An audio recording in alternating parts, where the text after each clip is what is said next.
Welcome to CADA Lunch and Learn. Thank you for joining us for a 30-minute debate. We have two speakers today, Dan and Sarah. Just a little housekeeping. We're all muted to avoid any background noise. And I'm going to encourage all of you to put your questions into the chat and we'll run through them later. So today we're going to discuss retail technology. Is it disruptive or a distraction? 6 months ago, we looked at the rise of rapid delivery in retail and other emerging technologies. Today, Dan and Sarah are going to open up about the trends, how they've played out since, and if detail is still at the heart of it all. I'm going to ask the first question. Why are we revisiting grocery technology today? Great. Well, thanks very much, Meher, and welcome back, everyone, whether you're here live, watching us on YouTube at a later date, or now subscribe to this as a podcast, which we have just launched. We thought it was a good time to revisit technology, as you said, Meher, because we did a couple of sessions at the start of 2022. One was about cashierless stores and just walk out technology. And as you said, the other one was then about Q-commerce and rapid delivery. And at the start of the year, we were feeling quite positive about these technology innovations, about the changes that might be seen as a result of that and what implications, what impact they could have elsewhere. We then talked about a couple of other subjects, and just before we had a break over the summer, we spent one session talking about the economy and inflation, and that was in June or July, I think. And since that session, what we've seen is that grocery inflation is now sitting at just under 14%. And as we've all seen, messaging and focus for consumers and for brands from a grocery point of view is now firmly about price and value. And we don't really expect that to change over the next 6 to 12 months at least. So it was really to revisit some of the technology that we've seen and think about, is this technology no longer relevant? Has the billions of dollars that have been invested in Q-commerce gone down the drain for those VC funds? Or is this just a kind of a dormant period, and that once we come through this period of global inflation, we'll actually see we'll see a return to some of these innovations and new ones coming through? Sarah, what do you think? I think it's quite interesting that you bring up Q-commerce and the vast amounts of money that's been invested into this, what feels like an entirely new way of people getting their stuff, but which isn't really, and I'll come to that in due course. And that's a very obvious way of investing a lot of money in innovation, in retail innovation.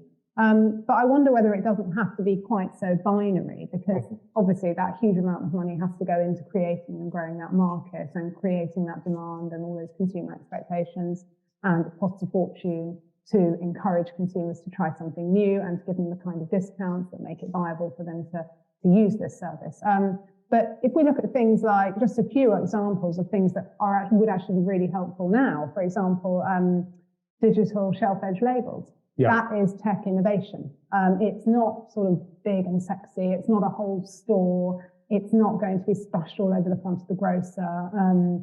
It doesn't involve smart shelves. It doesn't involve a lot of cameras. It doesn't involve that huge investment and that huge sort of leap of faith for retailers to decide to do that marketing. Mm-hmm. Effectively, almost a marketing exercise. Does this work? Do consumers want it, etc. But at the moment, with prices changing every week, we all notice this, don't we? We go around the shops, and the eggs that we bought last week, or the milk, or the box of cereal has gone up by 5p or 10p or 9p. So that human labour of someone having to go around the shop and manually change all the prices, something really clever like a digital shelf edge label, perhaps its time has come. Mm-hmm. It's actually super relevant at the moment.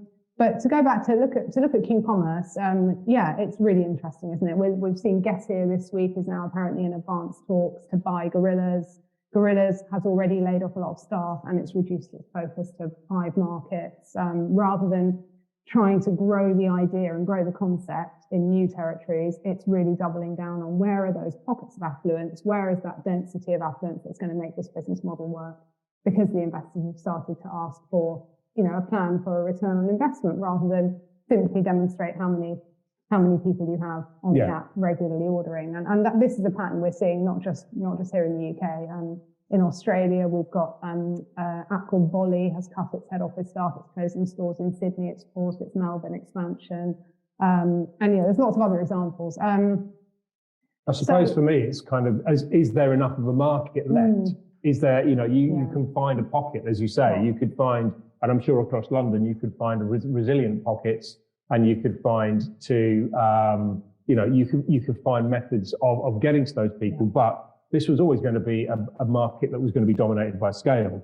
This was about huge amounts of money coming in, it being a big long-term play, and much like, Uber and the Uberization of business models is that, okay, so if we're the dominant and we've got 10 million customers per territory, then at that scale, we can make it work. If you're suddenly scaling right down, then the numbers don't make the same sort of sense. You might have a small business that works, but you haven't got a brand that has global reach anymore. And so I think that's a real challenge. And potentially, as you were saying, Sarah, earlier this week, we might see that Sainsbury's and Tesco's and some of the other grocers that have been looking at sub 1 hour rather than sub 15 sub 15 minutes could actually find that market is, while not necessarily profitable for them, but is a useful channel for them to make sure they're reaching those consumers that want that kind of service. I think so, and I think it's it's difficult for I suppose what we would call the traditional retailers, because they have always offered this broad service and this different way of customers to access their goods. We were flicking through the Waitrose food magazine last week, and there's an advert. This is my first attempt to use a prop, so there you go. This advert for the Gerrard's Cross store from the 1930s, and it talks about the telephone order department. And it gives special attention to delivery of orders for early luncheon. So you can call this store and you can put your order in and you can have it delivered to you. So there's nothing necessarily that new about Q-commerce, about ordering things in small amounts and having them delivered to you. But obviously it's expensive to finance. It's expensive to make it work. Whereas we look at the likes of Lidl and Aldi, they do very little in the way of anything other than come to the store, benefit from the quality and the value we offer. Yeah. It's very simple, it's very straightforward. Customers know what to expect. Whereas for the grocers who are used to providing the service, it's difficult to row back from that, because obviously you have customers who are used to being, they're used to their Christmas orders and they're used to their regular orders. So it's tricky to say, I think, that because of the situation we're in, any kind of innovation is going to disappear. No, and it was good to see, because obviously we're fans of innovation, not for its own sake, but because, the sector is always going to move forward. We're always seeing innovation everywhere. Technology over the last 20 years has changed many different businesses and many different business models. But it was good to see that Deliveroo have partnered with Morrison's to launch Deliveroo Hot, which is effectively, and whether it works or not, I don't know, but it's just interesting to see someone trying something new in the market. Yeah. Effectively, they're taking the kind of McDonald's Argos kiosk model for ordering, but seeing if that's got legs within grocery. The Deliveroo Hot store in London is basically taking that proven tech. We've talked about this before. We talked about how that's a good idea, and getting people to do their mission shop. I don't think it's designed or expected, given that it's in a completely urban location, that people will be doing a larger shop, but doing your food for tonight or food on the go or whatever it is you want, topping up your basics on your way home. Do that shop of basket, probably less than 10 items. Do it on a kiosk screen, place that order, and then go to the counter and collect it, just as you would in Argos, just as you would in McDonald's. Now, whether there's a convenience or a benefit for the consumer, I don't know. I haven't tried it yet. But it's interesting just to see how that technology is being applied in a different way. One of the things, though, that still kind of frustrates me a bit is that it's in London again. Everything, all the innovations that we have seen are being trialled in London. And that feels like we're missing a lot of the point of the bulk of grocery. Bulk of grocery sales happen outside of major cities. The bulk of store estates are in extra urban, suburban, or places where most people drive to and do a much larger shop or use the stores differently. They're also much larger. One of the challenges with really trying to assess cashierless stores and just walk out tech is that it's only in the UK. It's only been seen in London. In the US, Amazon is ahead with its fresh and go concepts, both in terms of distribution of it and the size of them. And in Poland, Zabka's got about 100 sites. So Zabka's probably doing the most interesting thing in Europe. But here we only see it in London. And what I'd much rather see is somewhere like Swindon, which used to be the hub for innovation, because at one time, 20 or 30 years ago, it was seen as the most typical testbed, the most typical place in the UK in terms of demographics, in terms of salaries, and in terms of the way that people behaved. And so retail innovation was always being trialed in and around Swindon. Why not, put in a checkout-free store in Swindon with a 20,000 square foot site, 20,000 square foot plus site, where people do those larger shops, where people do that kind of weekly shop, and see when the real queue busting technology, that's what we see it having a real benefit for. See how that works in that environment where people are still pushing trolleys around, getting to the checkout, queuing at the checkout, unloading the trolley onto the conveyor belt. A member of staff, or you're doing it if you're self-checkout, is scanning all those things yourself and then having to load it back up in the checkout into the trolley again. Why not try it in that sort of environment and see what happens there? More value, exactly. Yeah, but for me, I agree with you. It seems like a much more interesting thing to do. So I think, the innovation is there. The potential for this technology, we feel, I think, is still there. Q-commerce is, as we've said, is a challenging thing because of the scale that's needed to make it work. But I still feel that Just Walk Out tech can have a real positive impact. And we've seen, although we've seen Amazon pausing their UK expansion for the next 18 months, we know that behind the scenes, they're actively trying to push this tech as a third-party provider to other retailers, both within and outside of grocery, to sell the tech in as a benefit to customers. So I don't think it's going away. I think it might just be slowed up. The interesting thing about the retail tech is, yes, it always seems to happen in London first of all. And I don't really know why that is. And it's possible that someone here might be able to shed some light on it, because if you look at things like the eco trials, so the unpackaged stores, we know that Waitrose chose some stores in Oxfordshire and then I think one in Cheltenham to run its trials in. And the Asda sustainability store was in Middleton in Leeds. Now, perhaps that's because it's near head office.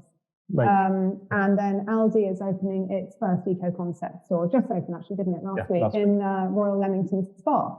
So for whatever reason, these are the locations that are being chosen for the eco trials. And why all the retail tech has to be London-based as a test bed? Yeah, I don't know. No, I can understand why, when Amazon first launched Amazon Go in the US 3-4 years ago, I can understand why they wanted to use a small store in an urban environment, because they want to prove that the tech works. So they've 1,000 square feet, it's easy and manageable, and they want it in a place where, with a small store with only a small range, you've got some relevant consumers who are interested in buying a punnet of strawberries and a sandwich and a bottle of drink, so that very simple convenience shop. But once that proof of concept has happened, I'm not quite sure why all of the other retailers are still sticking to urban locations. Again, it's more manageable, but what are you really learning about 80 or 90% of your core customers? How applicable is it going to be if it works or doesn't work in a central urban location with the majority of your estate? And that feels like a missed opportunity. Yeah, it does, doesn't it? I agree with you. What else are we going to talk about today? Well, the other thing actually was detail. How important is detail in retail? And in a way, when we're talking about innovation, the opportunities for, innovation, as I said at the top of the talk, it doesn't have to be about these huge, enormous initiatives. It doesn't have to be, what's your store of the future and is it going to be very innovative? It could be something like recently we saw, for example, our client Aldi has been taking sales from Lidl as well as from other retailers. And, while I won't pretend to know the exact reasons, one of the possibilities as far as Kantar and the grocer were concerned, was the possibility of Aldi having better stock control. And it brings you around to the idea of things like smart shelves, which obviously detect out of stocks. And it's making it easier for the operator, and it's also making it much less frustrating for the consumer. So it's these small incremental pieces of innovation that can actually make your store run better and more effectively, and therefore win more customers. Well, especially at the moment, we talked about price and value being of prominence and very important, but those other basics that go around that is that people still want to shop in a clean store. People still want availability. There's no point in having cheap prices if you can't guarantee availability, which is the point you're making about Aldi and Lidl. So it's back to supply chains and stock levels, restocking. But then also there's that, there's also, if you think about detail, if you go away from pure innovation, you're absolutely right, like shelf edge pricing.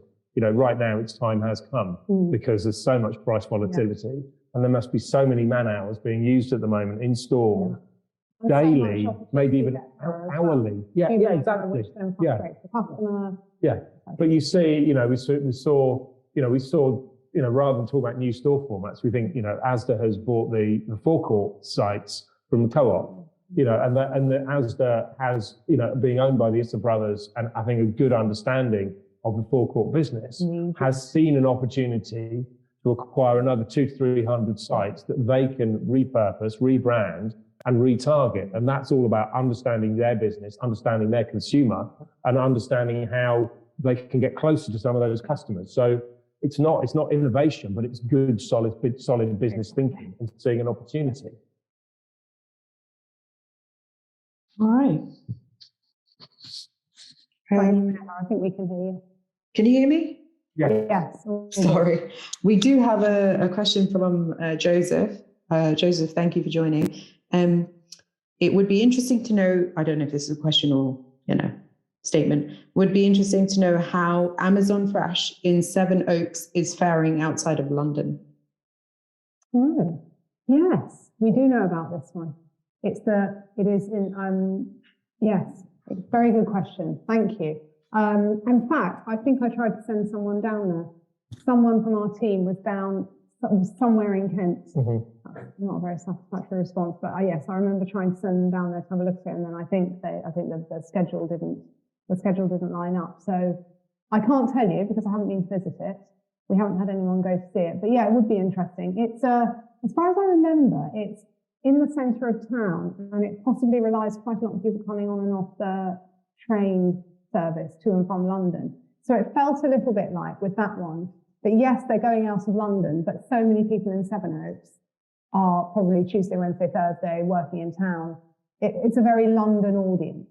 So yes, out of London, but also not, it wasn't as if they were going to Bristol or Birmingham or Swindon, exactly, Darren. Yeah. And I think, it's interesting because we don't know how any of the Amazon stores are performing, and one of our discussions has been about, were Amazon ever particularly bothered about sales performance per store, or was this more of an exercise in proving the technology, proving the viability, and then being able to scale that technology and provide it to other retailers, which is what they've built their business model on. Despite starting off as a retailer of books and then a generalist retailer online, their subsequent moves have been much more about becoming a technology provider and a technology partner for a variety of different business types. So we wonder, is the end game actually providing the Just Walk Out technology to as many different retail settings as they can? Yeah,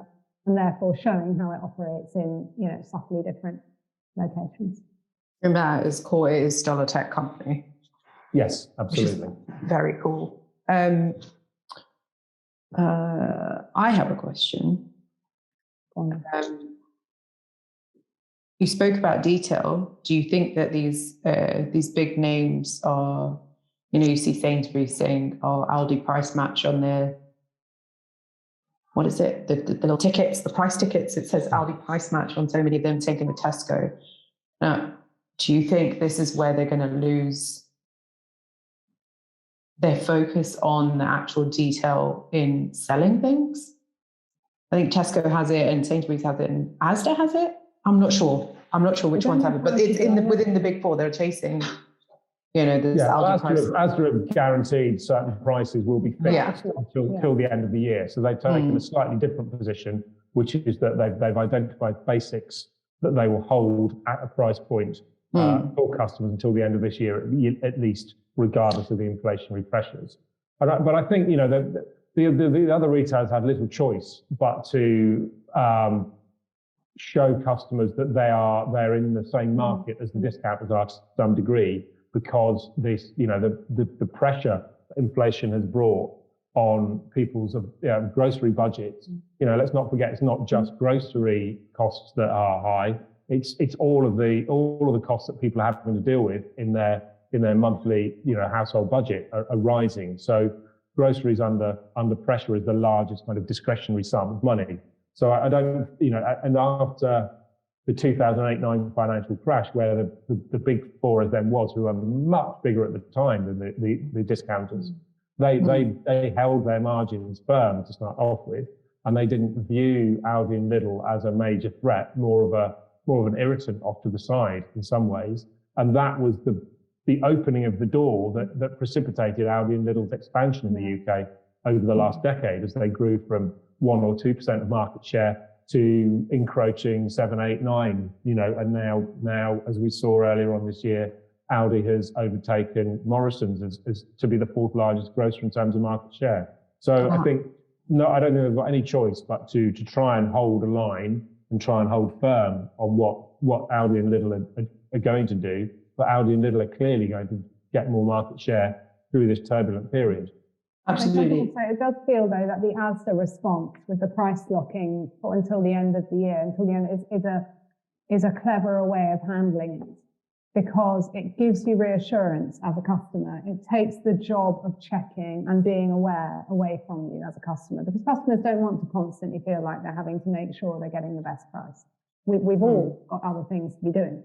Whereas the price matching that Sainsbury's, and all I think about when I turn over a magazine and I see a Sainsbury's advert or a Tesco advert talking about Lidl or Aldi or Lidl price matching, is it just reminds me that Aldi is consistently good value and consistently cheap all the time for everything. Whereas I feel like I can't necessarily trust another retailer not to change its prices next week. Right. People I think generally prefer, being able to go to a regular shop. Absolutely, completely agree.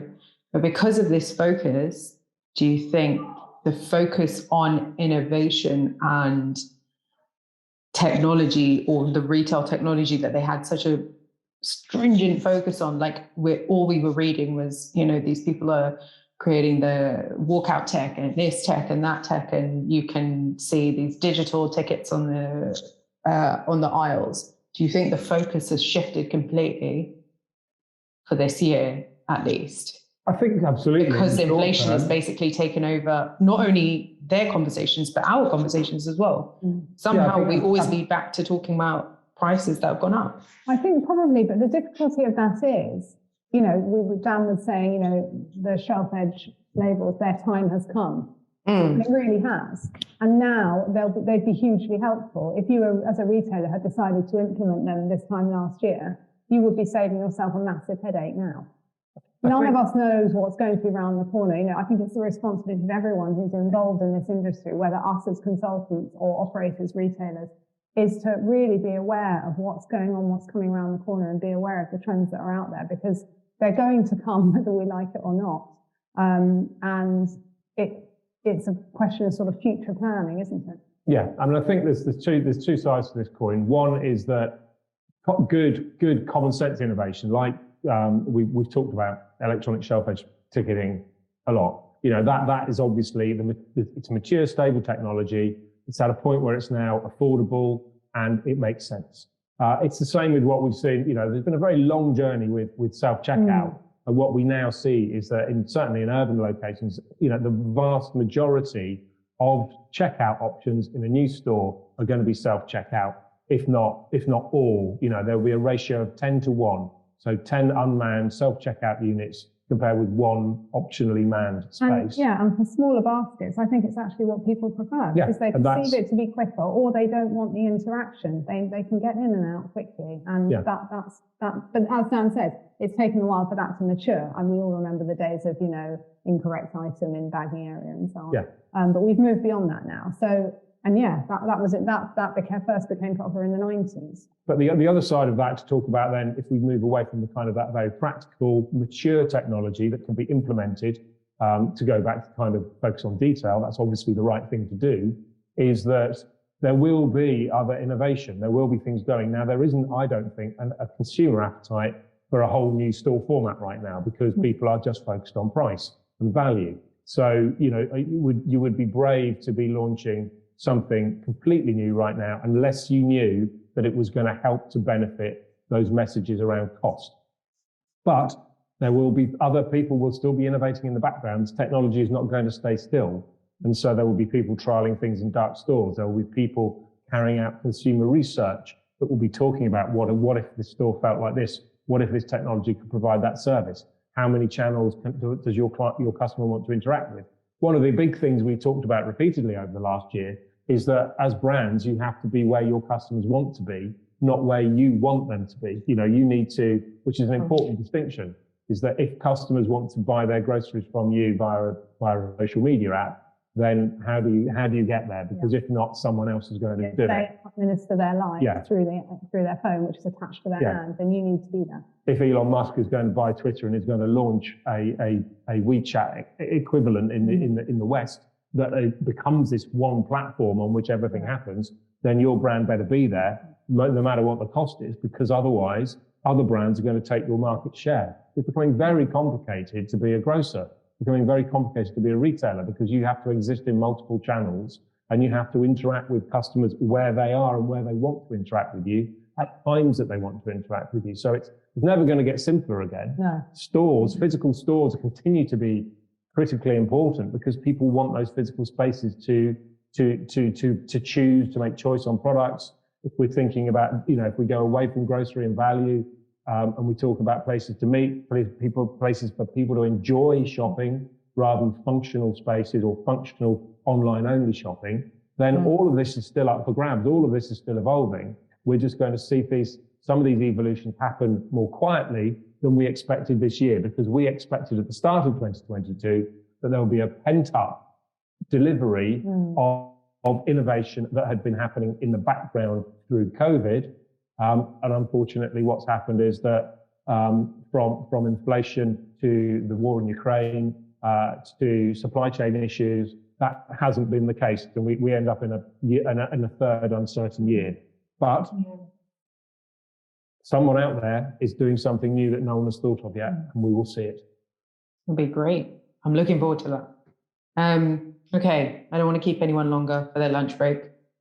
Thank you everyone for joining. If you're watching us in YouTube, thanks. And if you're listening to us on our brand new podcast, thank you. And we will see you next time. Invites will be out soon. Thank you, Dan. Thank you, Sarah. Thanks, Thank you all very much. Thank you. Bye-bye. Bye.